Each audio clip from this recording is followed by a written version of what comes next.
and gentlemen, welcome back. TD, you crazy, bro. You are crazy. Oh man, sorry that we're late. We had to get CB83's permission slip signed from 2 and 9. They allowed them to come on, but we can only have them for 30 minutes. You wrong for that. You wrong for Big that. Fangio will be stopping by in 35 minutes. We'll have him on the show. Y'all stay tuned. Hit that like button. Oh man, that was misinformation. Maybe I shouldn't say that. You're bad. You misinforming the people? Is that what you're doing, TD? Oh man, I'm sorry. Your journalistic integrity is in question. Your journalistic integrity is in question right now, bro. No, all right, man. I'll dial it down tonight. What up, Doug? You good, man? I'm good. Interesting candidates being announced. Meeting with the Dolphins. We're gonna dive flashy, but interesting. We're gonna dive right into that. CB, you good, man? Yeah, man. I'm good. I'm blessed. I can't complain. Let's get it. Let's dive right in. Fangio gone. Fangio's gone. Can we find somebody better?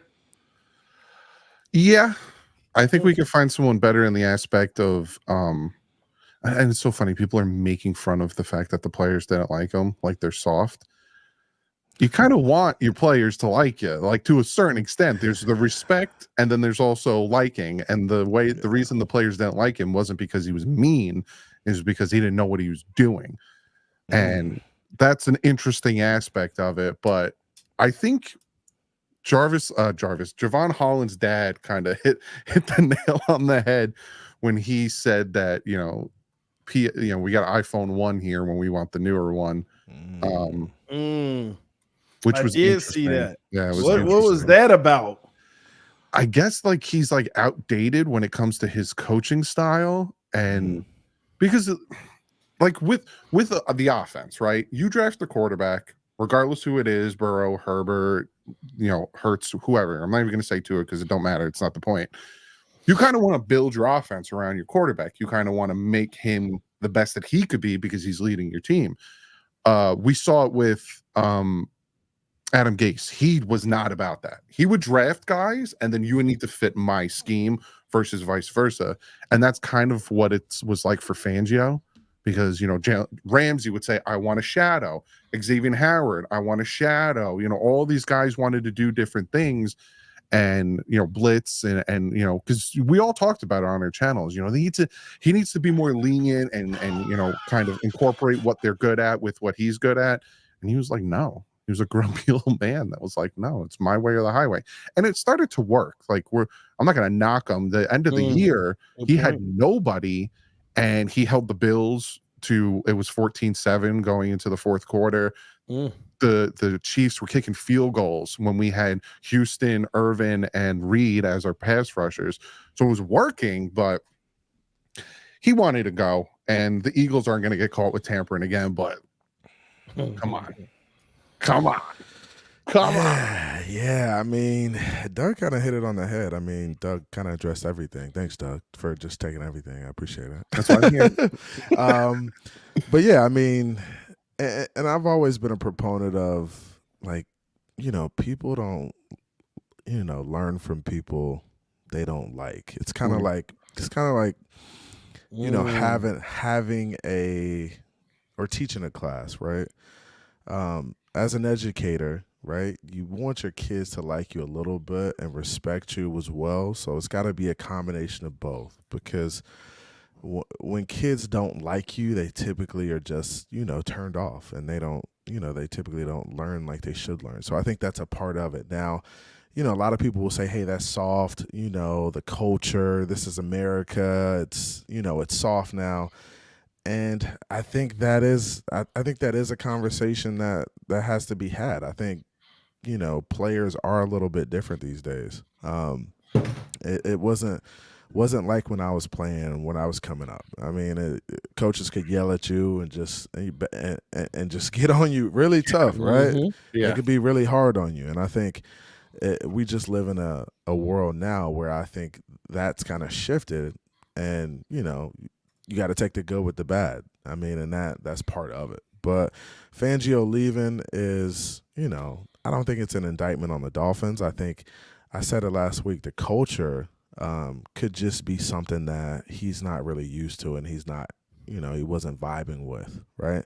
Because it's very hard when you have a really nice head coach, right? And then you're trying to be one way, you're trying to be a little bit of the opposite of that, and then it kind of rubs people the wrong way, and that's tough. So it is what it is, man. We got to find the next guy. It's next man up mentality.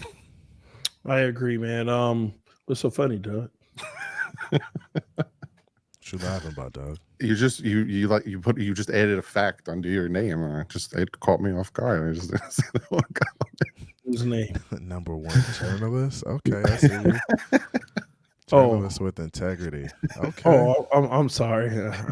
I'm sorry. I'm on the wrong show. I thought I got invited somewhere. My bad.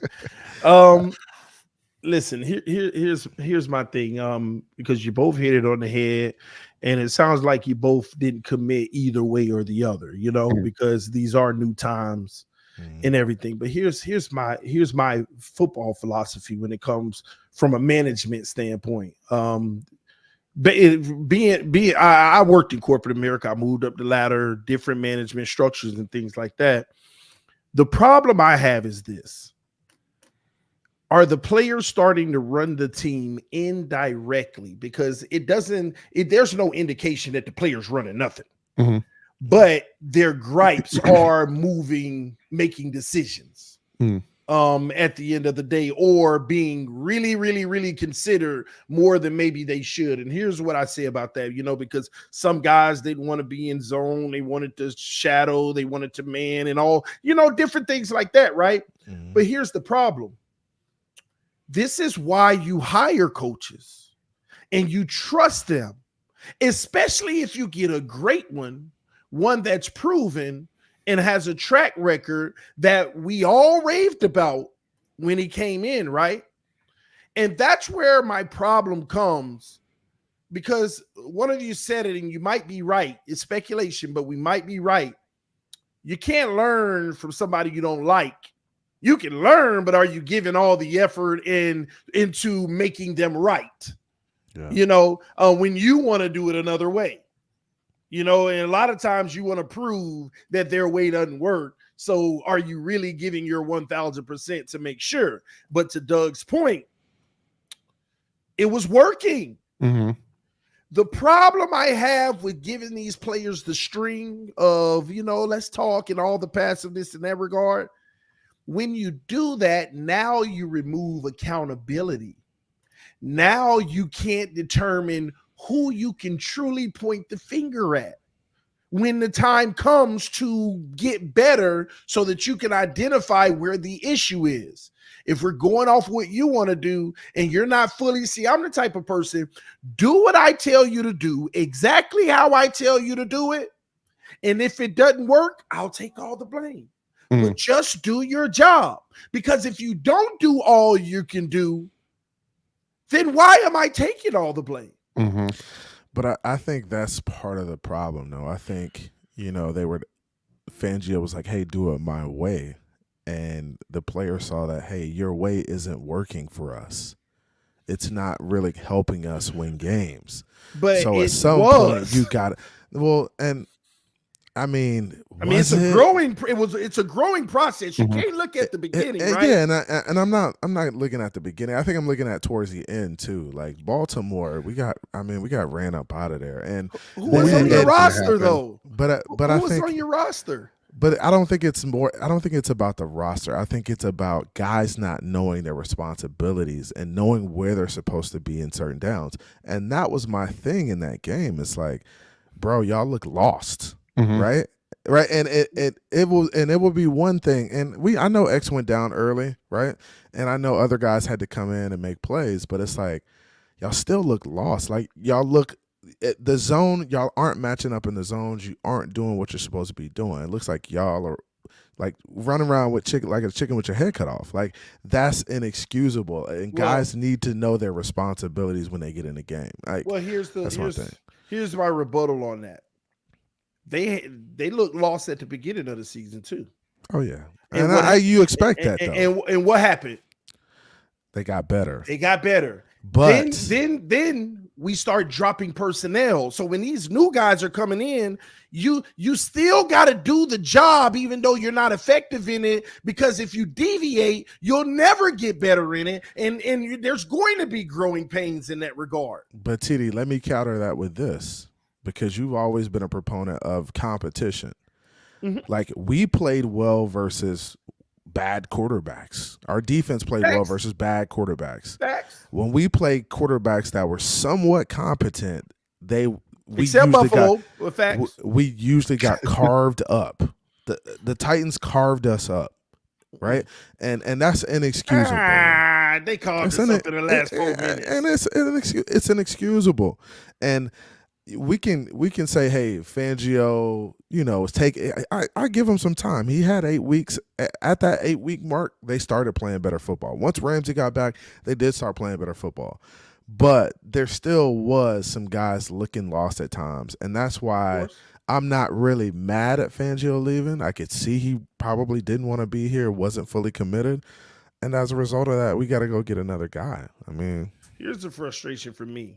I feel like this year the defense exceeded expectations, though, based off of the first year of the system. We all kind of like tempered the expectation, and because we also knew he had to get the personnel he needed. That's true. And I'm not gonna say that he didn't do a good job in his first year. I think he did a solid job. Could he have done better? Yeah.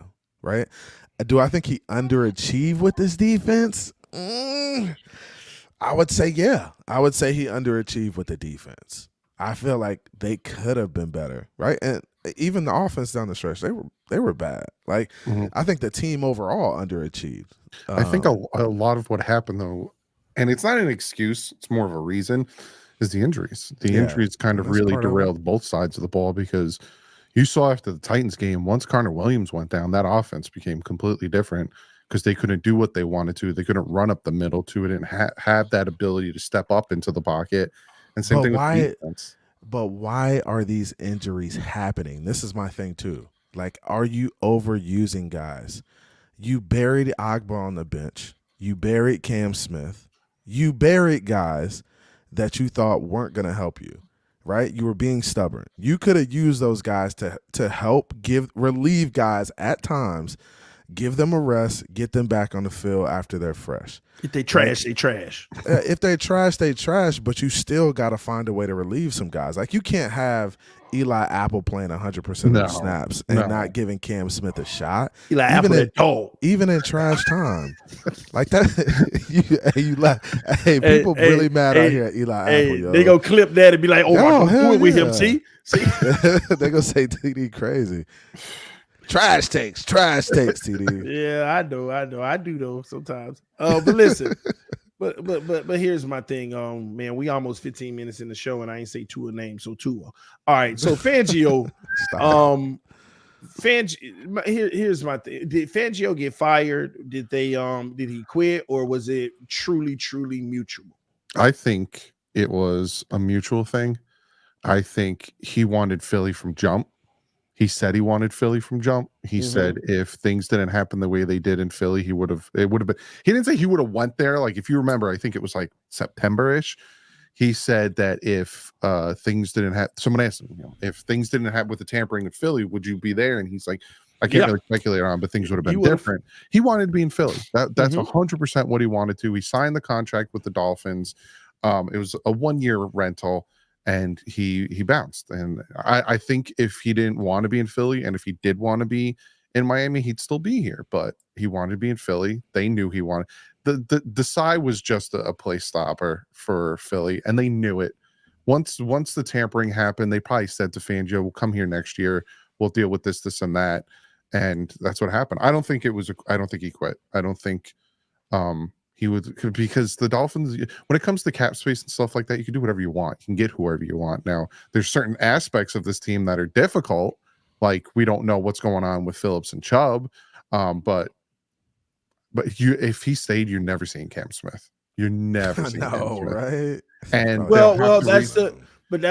so let me give him what I think, and then CB83, you go. And let me stay away from my source telling me, but this is how I feel. It sources, went down. TD? No, I have people I have conversations with, so not a source. So I was having conversations with someone not directly related to the team.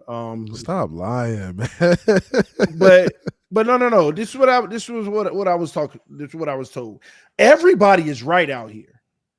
All of these takes about Fangio are 100% correct. Mm-hmm. It's like, do you remember in the exit interview thing where they were talking on the stage, or if it's Fangio, well, we're working through all of that, blah, blah, blah. They truly didn't know if he was going to be there or not. Mm-hmm.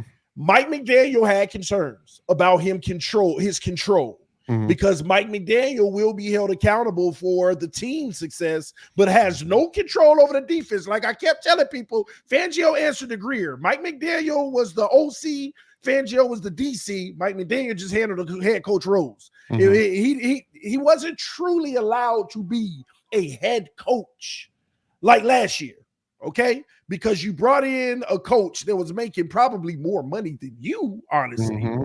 Another thing, and who didn't answer to you not one lick. Not one lick. And I always tell you that is unfair to a head coach. Yes. 100%. How is that? But how do you hire a guy knowing that's going to be the case? Like, what? Because it wasn't his hire. Mm-hmm. He didn't have a say. He would like him. Yeah, I want a Fangio.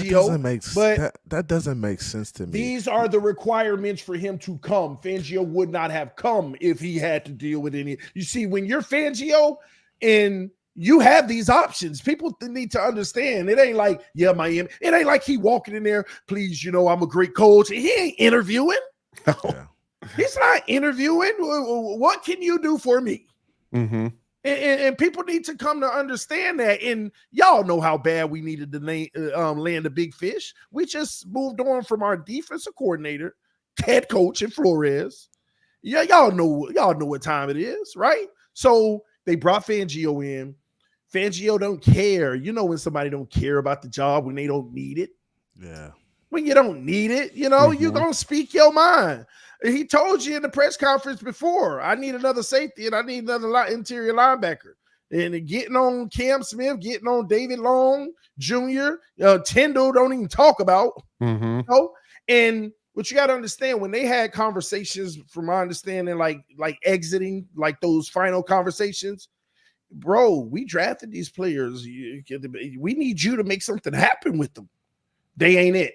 Go get another one. We need you to make something happen with them. You see what I mean? Mm-hmm. See, that's bad though. And yeah, but I'll give you Channing Tindall. I mean, not Channing Tindall. I'll give you Cam Smith, and time will tell if it's bad or not. Because if you ain't got it, you ain't got it. That's like Noah monogamy. We kept saying, yeah, but give him chance. At some point, we got to concede on that, right? So I'll give you Cam Smith, but I can't give you Channing Tindall because two different coaches felt the same way now. So he was a third round pick. He wasn't even top. Yeah. So it is what it is with him. So put it all together, though. Mike McDaniel and Greer, I just don't feel it's right that I ain't got no control over what's happening on that side of the ball. Fangio, I want this, but Greer saying, "No, man, we got to live with this. We need to make this something. I can't just keep producing wasted draft picks." Fangio knowing he got an out. Listen, man, Fangio, from what I believe. What you were told. Straight up said, man, I need this, man, or I don't know if this is gonna work. It was like that, and Chris Greer came back. Yeah, I just don't think it's gonna work. Let's just agree to agree. And this is why I'm telling people out here, everybody's right. Mm-hmm. All your reasons are right. It was a whole bunch of things, but at that final table, yeah, I just don't think this is gonna, be conducive for me. Yeah, and I don't think it's working for us either. Let's just say, appreciate you, homie. Hey, go on, do your thing. I know you can get back to Philly. Go ahead, take care of your business. That's what it ended up being. Mm-hmm. And I know we got these solid narratives. It was only this one thing, or it was only that one thing. Everybody's been right in this situation because that's what happened. You ain't firing him for performance. You ain't firing him alone for performance. You ain't firing him alone because he ain't had a relationship with the players, because that's embarrassing to the organization to cave in over a great coach. You ain't firing him alone because he got the power. it's a whole bunch of things that leads to the mutual parting of ways. That's my thought. What about you, CB? Yeah, man. I kind of forgot the question. You said, I mean, dang. Was he fired? Or did he quit or both? I think it's, agree to move on, right? And I think, once you realize a guy isn't a culture fit and it's just not working out, right? And the players are at odds with them and guys are buried on the bench, they're not getting opportunities. You just say, hey, I think it's better for us to just move on, part ways, and go our separate ways, right? Because the last thing you want is this to carry over into next year and it create a rift in the locker room, right? That's the last thing you want, right? So you just want to and this is what I do like about Mike McDaniel. He just cuts ties and he moves on and he tries to find the next guy, right? It sucks because there's no consistency, right? With the defense, that's what Flores did, right? There's no consistency, but you got to find ways. I mean, you got the talent. The roster has the talent. It's just a matter of getting a guy in who can get these guys focused up and get them playing good football. And I think when you have those guys that are at odds with coaches, you just gotta.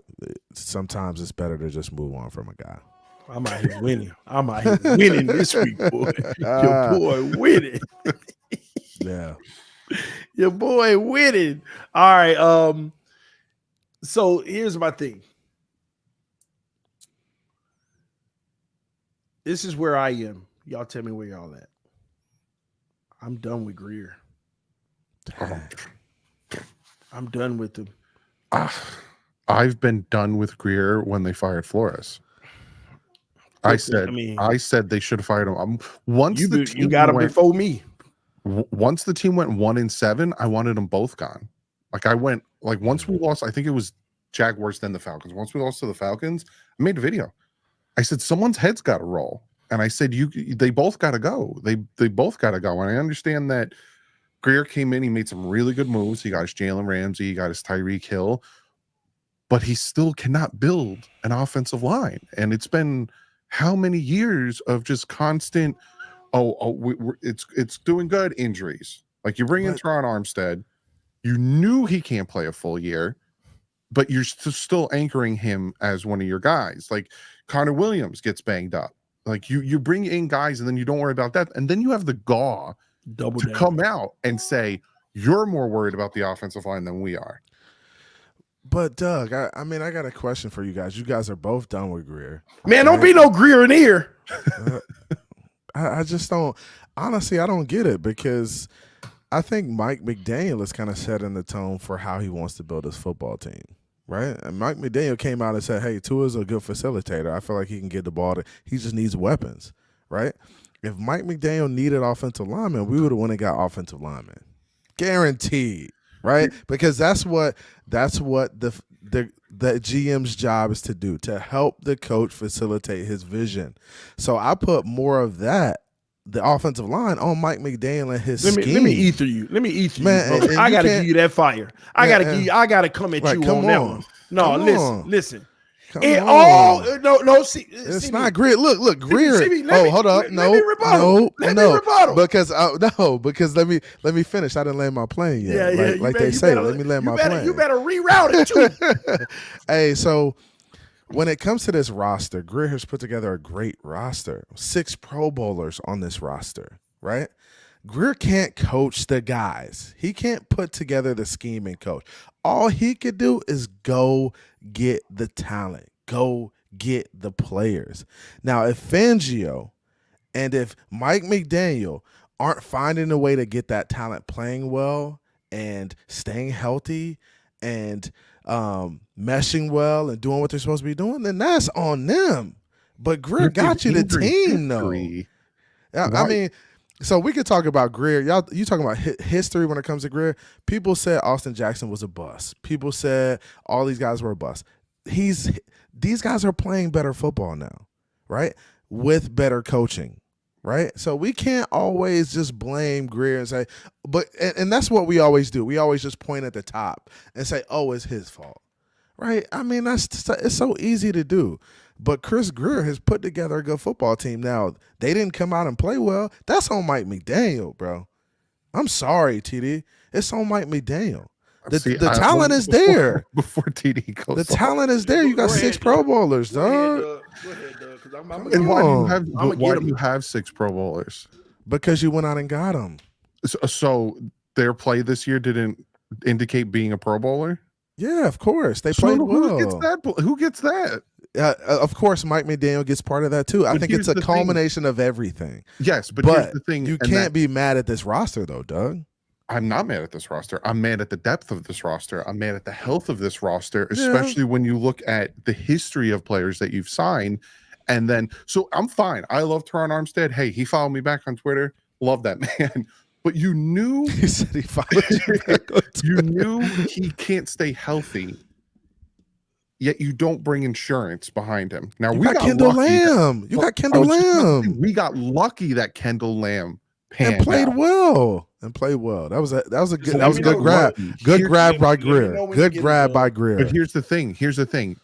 Head coaches are stuck to the quarterbacks they draft, right? Brian Flores. As much as people don't want to agree to this, Brian Flores got fired because of Tua Tagovailoa's play. It's just the nature of the beast. Now, Mike McDaniel's not attached to Tua, but he is because he said, I can fix him. Facts. Now, when it comes to the GM, he's attached to the head coach and he's attached to the personnel put on this team. Right. Now, he's been our GM. I gave him from 2019 because I personally think in 2016 and on, he kind of had a hierarchy with Tannenbaum and Gase and all that. But he's been with us and our GM for a hot minute. And it hasn't been since 2016 that we've had a good offensive line, that we've had depth on the offensive line, that we've had depth anywhere. Now, at some point, you keep hitting your head on something, you're eventually going to want to move your head and stop hitting it.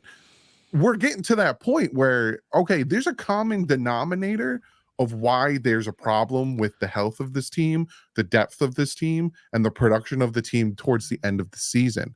Because we got Pro Bowlers, we're the number 1 in offense, top 5 defense. I know. How are we mad at Greer though? Man, when it comes to time, we don't have our players. I get what you're saying. When it comes to health, that's something we can't really control, right? I wish we had healthier players. I wish we had better rotations to where guys wouldn't get hurt. But I mean, when it comes down to it, Greer's put together a solid roster for Mike McDaniel. Stop! I'm sorry. We have the best wide receiver in the league. It's my turn. We had the best wide receiver in the league. We got a great secondary. We got one of the best corners in the league in Jalen Ramsey. I let you finish your statement. I ain't rush you. Solid. I let you finish what you had to say. I didn't rush you. You ain't cooking nothing up here. No, you finna get cooked. You finna get cooked. First and foremost, we got Tua in the ear, Greer in the ear. You just all over the place, okay? First of all, let's start with the old line, what you talk about. Hey, that's on Mike McDaniel. Who hired Mike McDaniel? Everything Mike McDaniel does, right Stephen or wrong. Ross. Stop. It's okay. Let me finish. Stephen Ross is hiring. Everything Mike McDaniel does wrong, Chris Greer is responsible for that, okay? That's number 1 with the general role and his manager. Also, the man can't draft to save his life unless it's a first-round pick, which has a high probability of working out for everybody. A-Chain? Javon Holland. Can I finish? Come on, what are we talking about? Because every player that you can name successful out of the first round, I can name 3 to 4 that wasn't. And that's the problem. Who was that? That's the problem. Who have been our first round bust? Do we? I say outside of the first round. But who have been our second round bust? Hey, Doug, I'm not even going that far back. Noah, but I'm just saying outside of the first round is where GMs are made. Outside of the first round is where you earn your ability to draft well.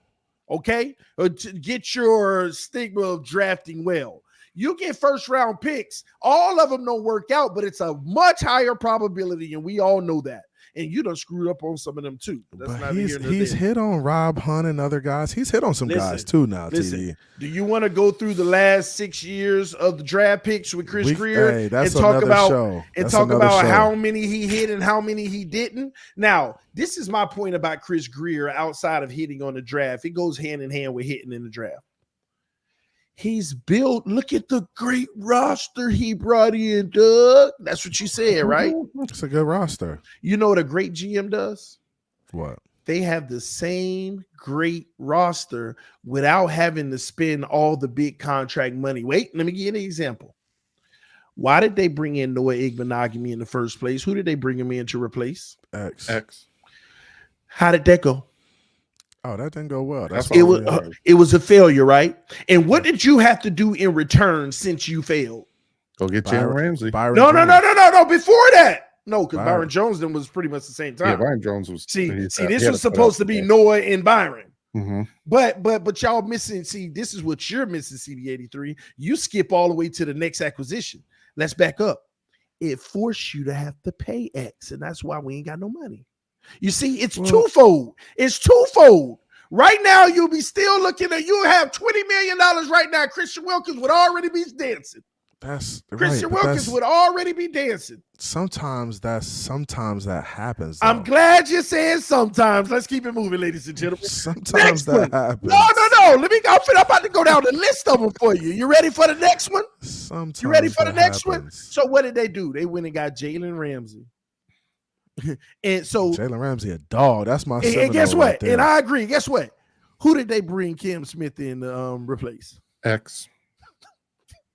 How did that work out so far? Fangio wouldn't let it happen. Back on that one. I pushed back on that one. Fangio said, "Nah, it's okay to push back, but time will tell because we got to see what Cam Smith is on the field, right?" From what the players are saying, X and Ramsey, Cam is doing real well. So, but we have to see it on the field. You always got to see it on the field. So if this man out here getting toasted next year, that's a problem. But I'm just telling you what's happening here, right? So now let's move on. Why did we have to bring in David Long? Who was supposed to be replacing Jerome Baker right now? Bro, we really ain't got no linebackers. Who was supposed to be replacing Jerome Baker right now? Channing Tindall. And why do we have to bring in David Long and company? Because we need a linebacker. Why is Sam Egwavon still limping around here? Stop playing. Hey, I'm not done. I'm not you're done. Tripping I'm because not you still done. need to get players. Stop. I'm not done. Okay, I'm not done. Before you sign Mike Gesicki, don't make me call Omar. Hey, this ain't sources. Everybody know this. Before we franchise tag Mike Gesicki, who did we bring in? Tanner Conner. How did that go? How did that go? Hey. How did that go? It forced you to pick up the franchise tag on Gesicki and still ain't use him.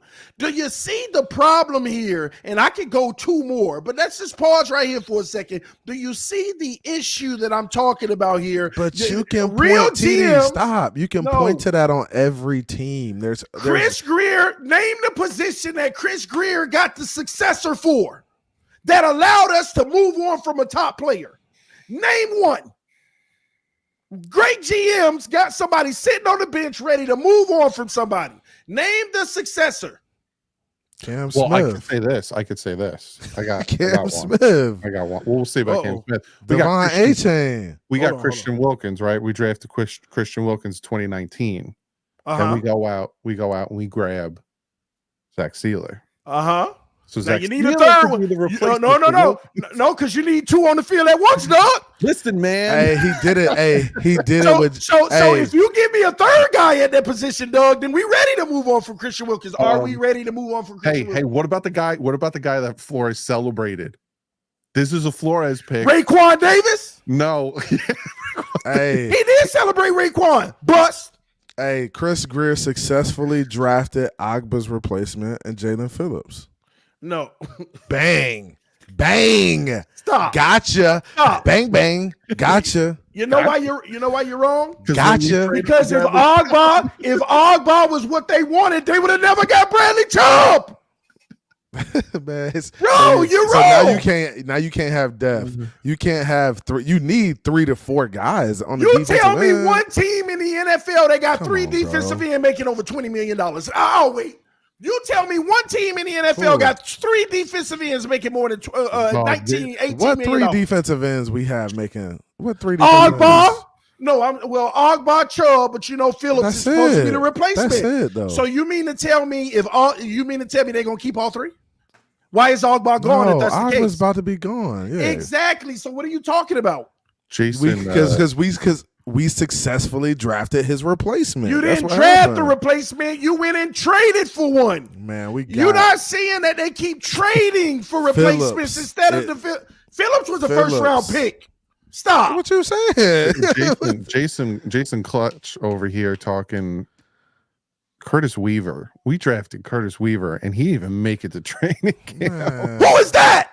Man, them dudes was Is that the long is that the new long snapper? Wasn't he drafting like the 5th, 6th, 7th round?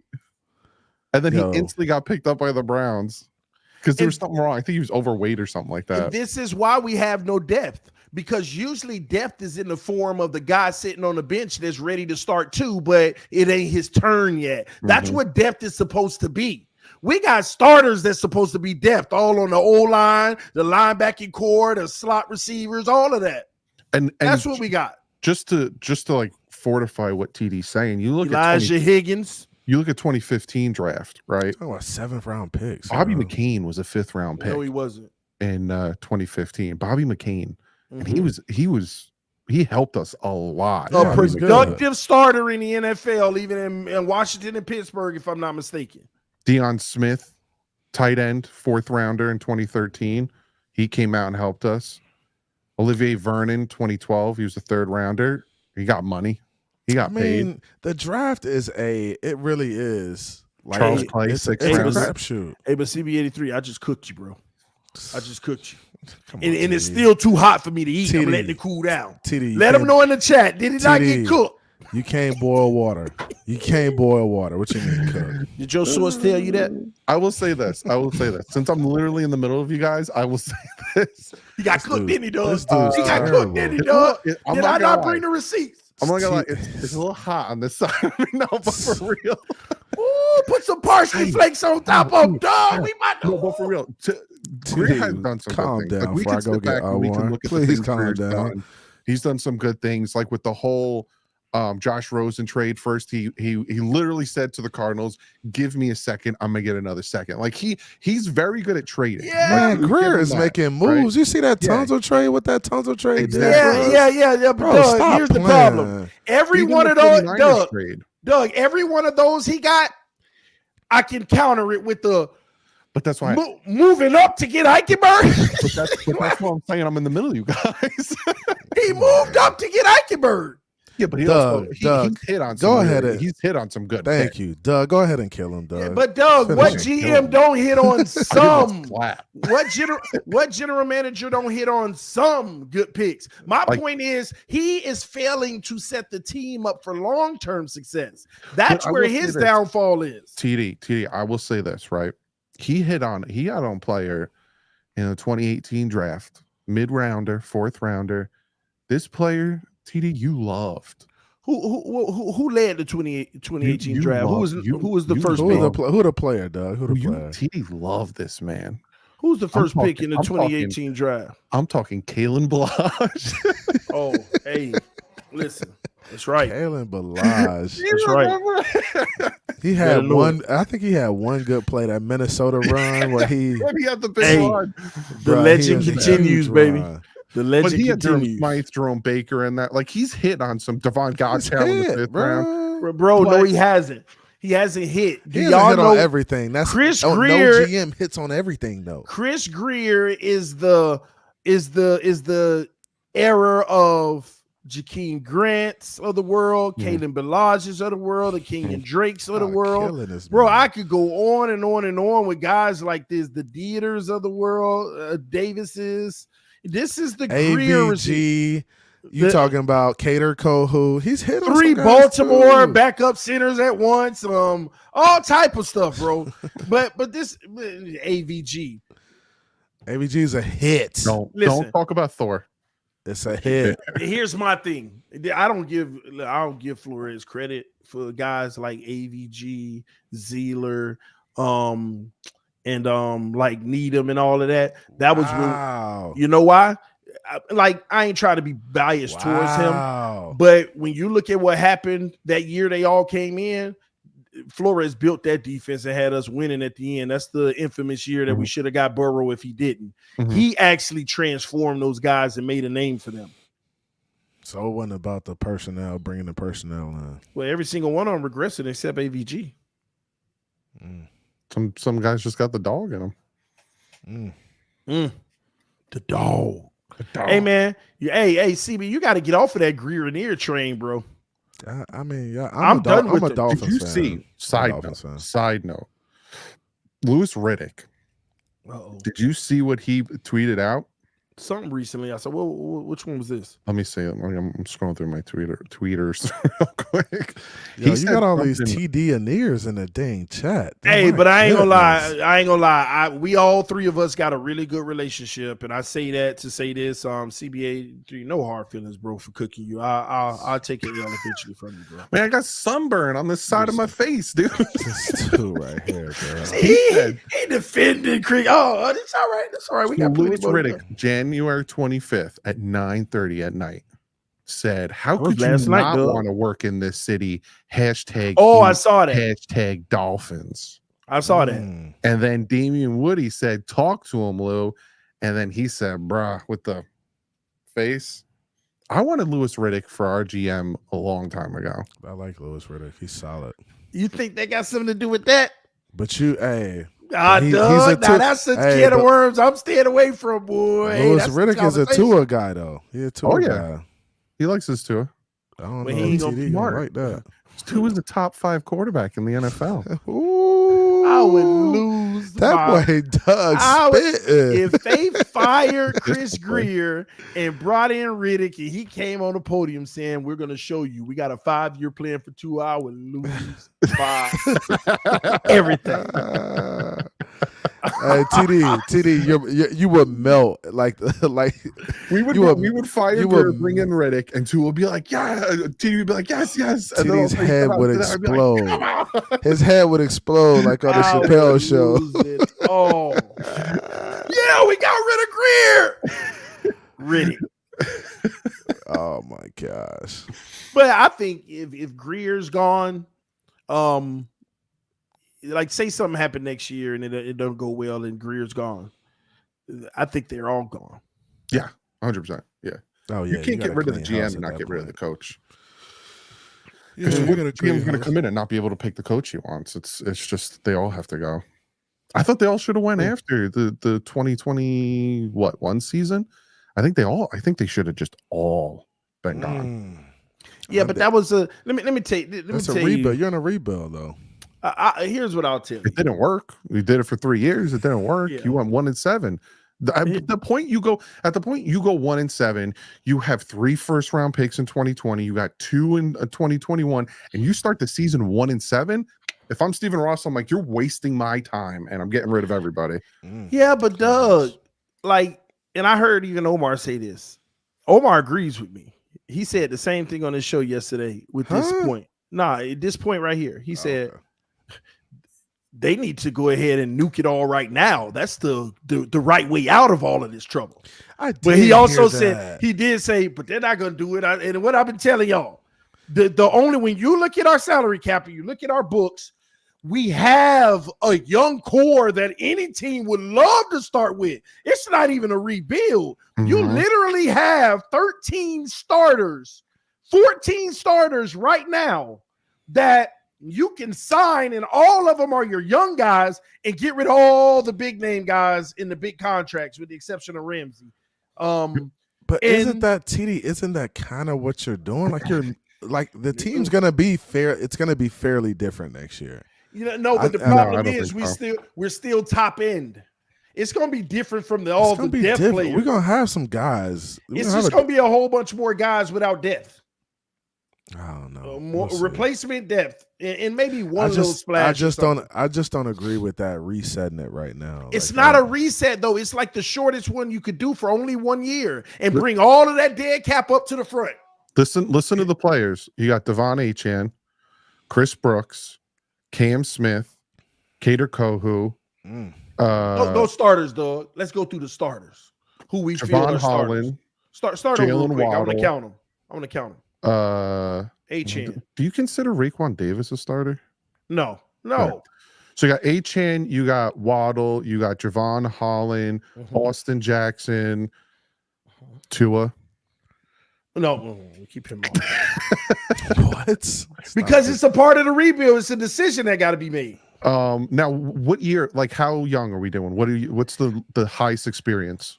27 or younger, and you're not going to be turning 28 coming into the next season. All right, 27 or younger. So, all right, you got Achane, Holland, Cam Smith.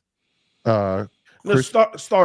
Starters. All right, then you got the two, Austin Jackson, Brandon Jones. Re-signed Robert Hunt. Jalen Waddle.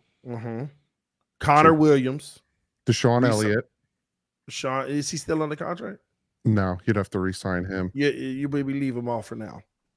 So, Alec Ingold. That's it. Did you say Zeeler? Sealer's older. How old is he? Young guys. But he's locked in though, so it doesn't matter. Right? Sealer's 28. So is Sanders. You miss Van Ginkel. Is he older?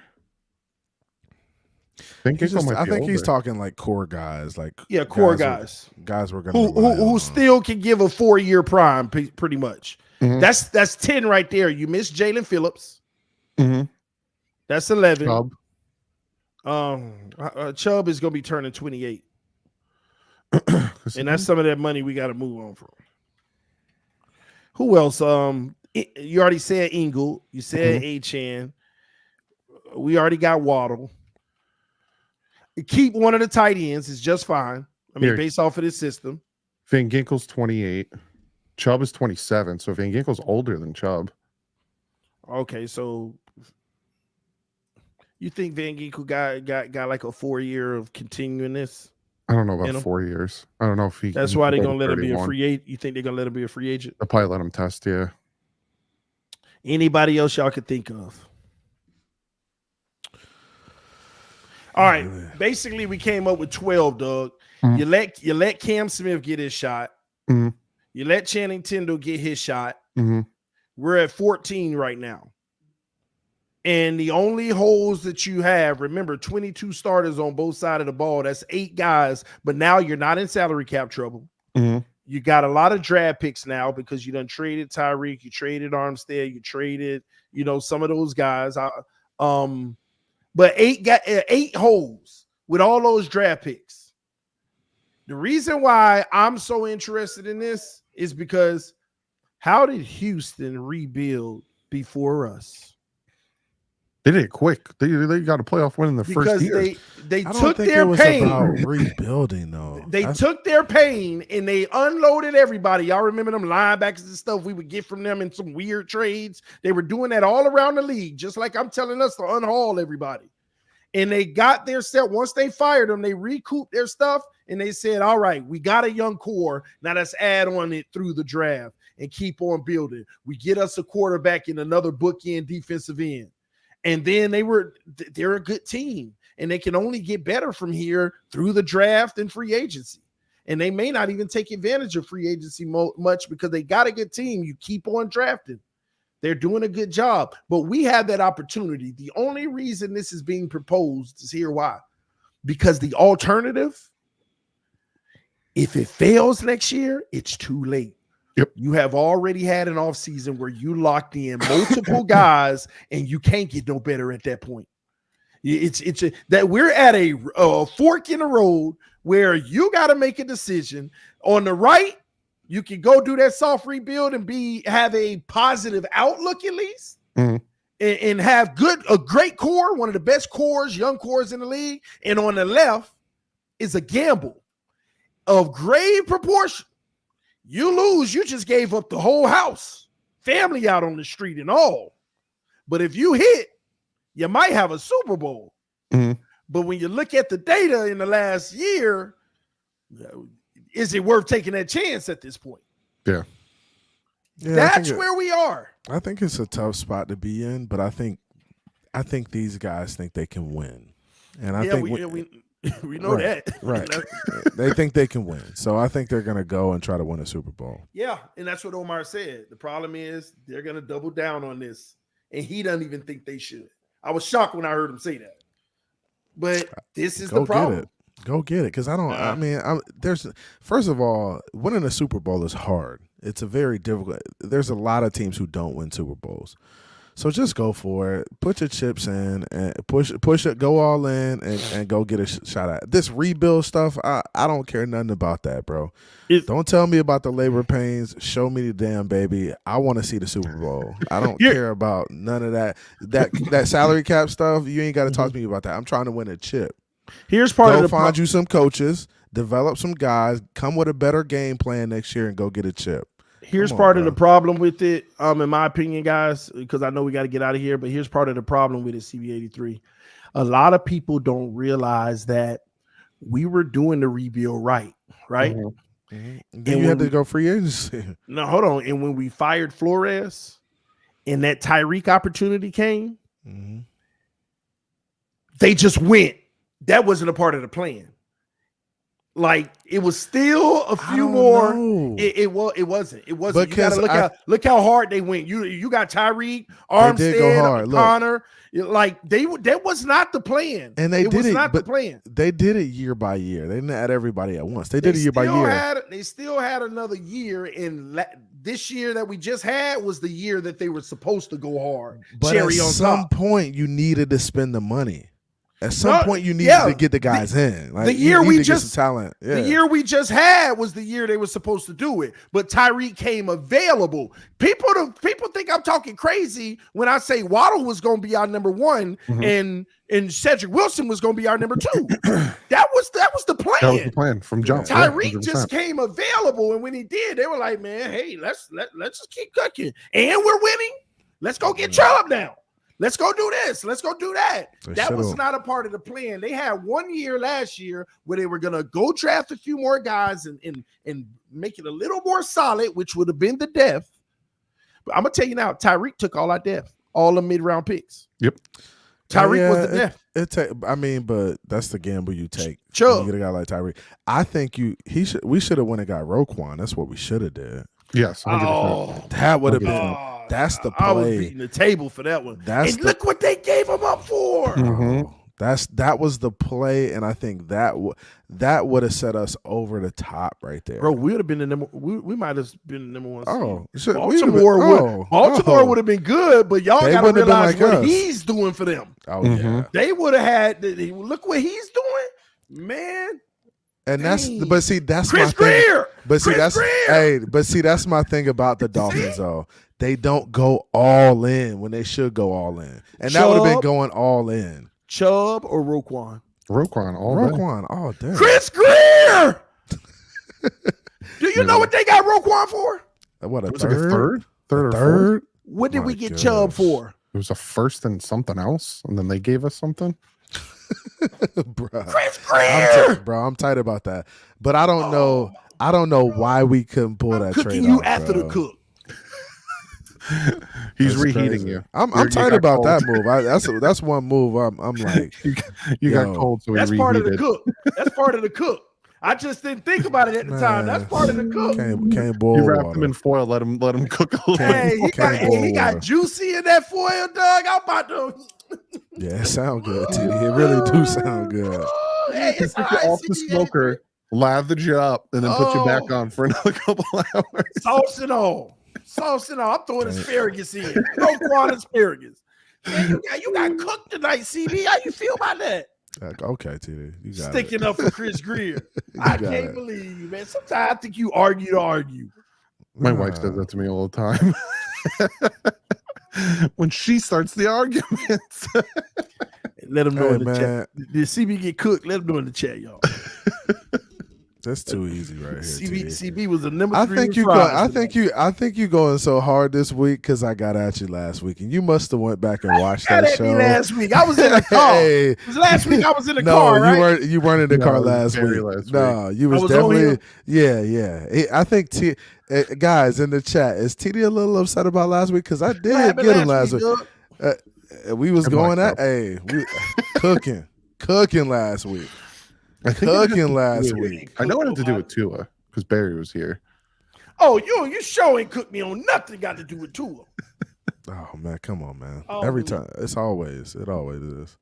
Man, let me get these super chats, man. Greer been there 20 years. He has had his chance. Hey, Master at Work make a good point with this, bro.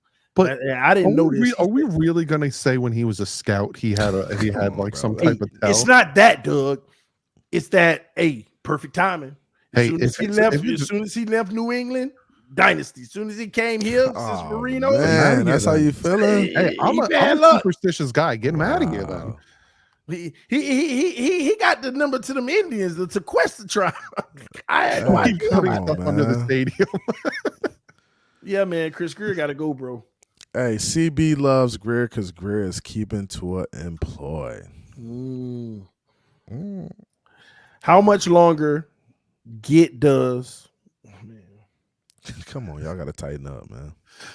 How much longer does Ross get to keep ownership? If we go into another rebuild, I would sell. That's the plan.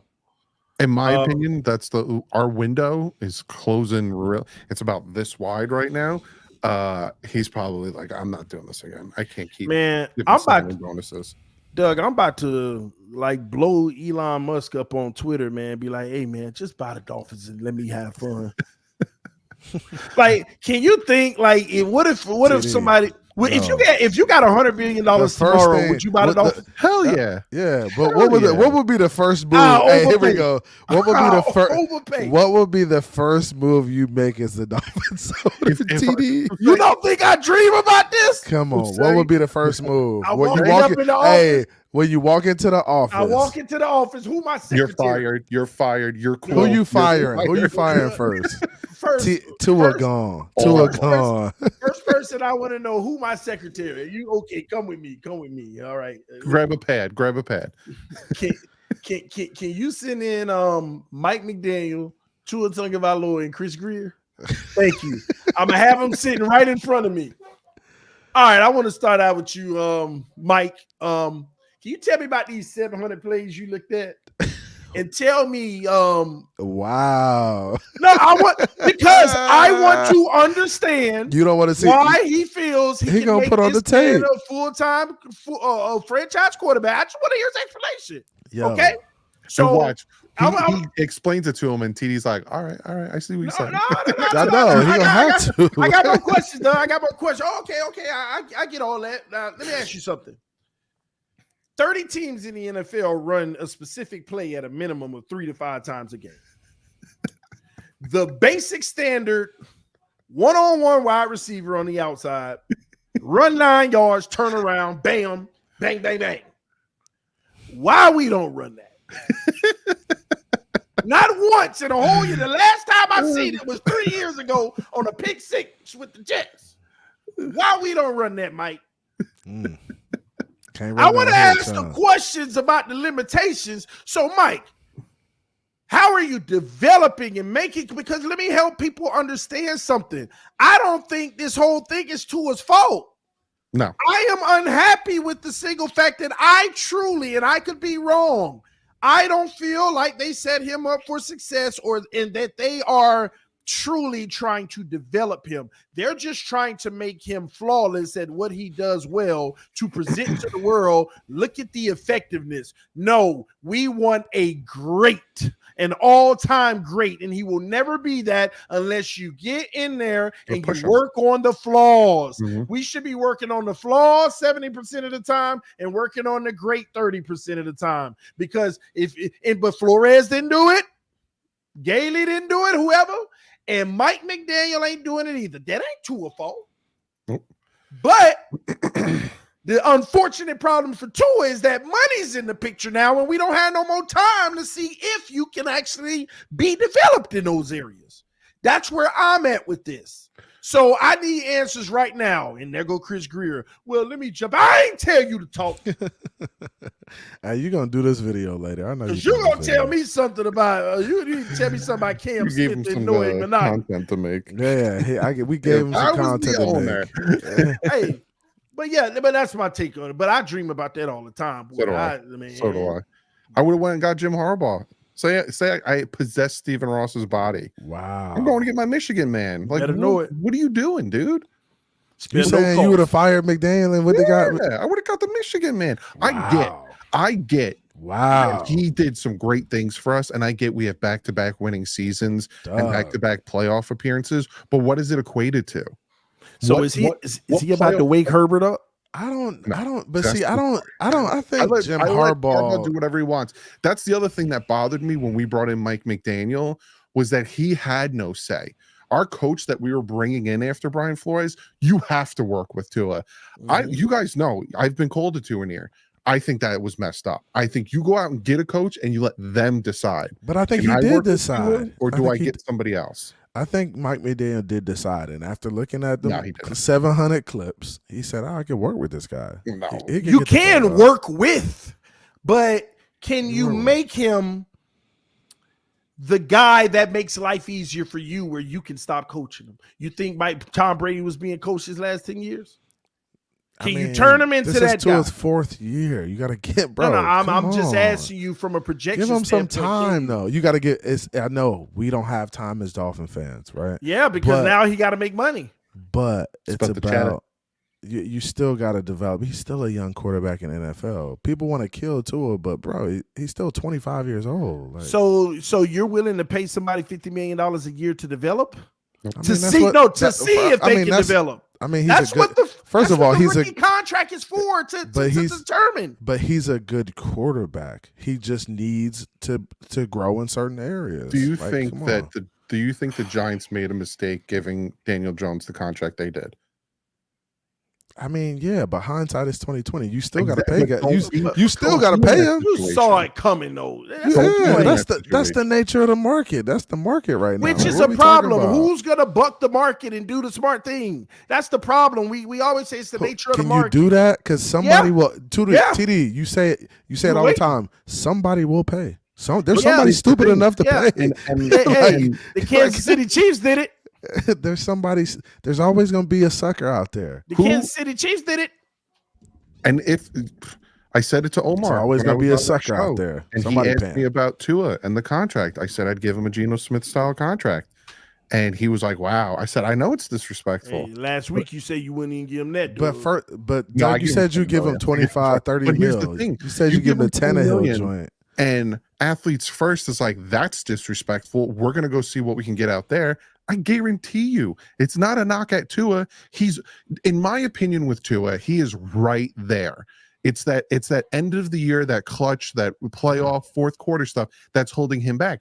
You go out there and say, Dolphins offer me $25 million a year. What are you going to offer me? They're going to be like 30, and he's going to go, really? And then he's going to come back to Miami. No one's offering him over 40 because he hasn't done anything to earn it.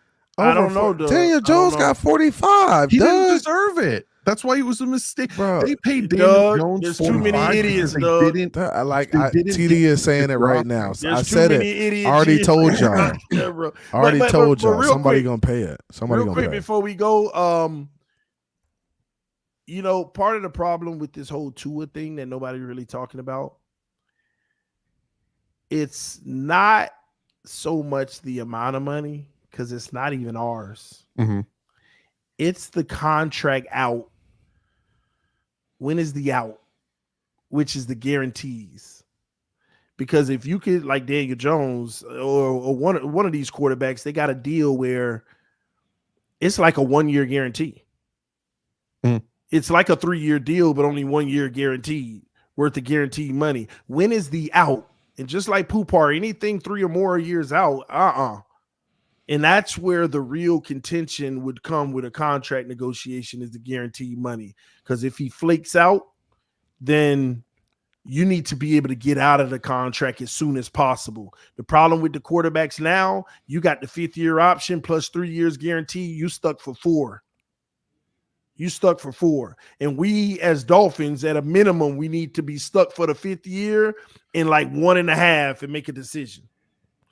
But nobody's going to take that. Ain't no agent going to take that. That's why the Giants GM came out and said, if I could go back in time, I would have picked up the 5th year for Daniel Jones, so I didn't have to pay him, because he made a huge mistake giving that man all that he money. didn't. But it was too late at that time. Anyway, what y'all got to realize is there's a lot of teams out there that would love to have Tua as their quarterback. I agree. As a bridge, not for sure. At $45-50 million a year. I think there's a lot of teams, probably 10 NFL teams that would pay Tua $40-50 million. Tua's as a bridge. People want to hate on him. You keep saying as a bridge, but he's still getting paid $40-50. No, which is fine. That slight dig is not bothering me. But would they give him a 5-6 year deal? They give him a 3-year. Yeah, that's a bridge quarterback. Mm-hmm. That's like Baker Mayfield and guys like that. To me, Baker Mayfield about to get paid. And you don't give a quarterback that still needs a year or two to develop a huge $50-60 million a year contract. Because if he doesn't take that next step, and that's his stigma, kind of like Phillip Rivers, where every time he gets to the playoffs, he doesn't take the next step, you're stuck. But you're stuck in limbo. And I'm tired of that with Ryan Tannehill. Guys, we just saw his class all get paid. Jalen Hurts, all of these guys got paid. And Jalen Hurts played bad down the stretch. He got paid though. It don't matter. So if everyone's jumping off a building, you jumping off the building too? Yeah, it's the nature of the game. He a Greer in here. It's the market. It's the market. But all right. One last thing before we get out of here. It's the market. People need to start apologizing to me calling me a 2 and near after all the stuff I just said. Dang, let's go. Wow. In the chat. I want sorry, Doug. Hey, I know. Doug out here taking the boy. Doug living the day. I'm not scared. I'm not scared of these people, yo. Just like my boy Tua. I take receipts. Y'all need to stop hating on Tua though. Get that man his money, man. He's the best thing we done had, bro. $100 million a year. Let's get out of here. That's the best Baseball one we got for tonight, y'all. We love y'all. We appreciate y'all. We are out.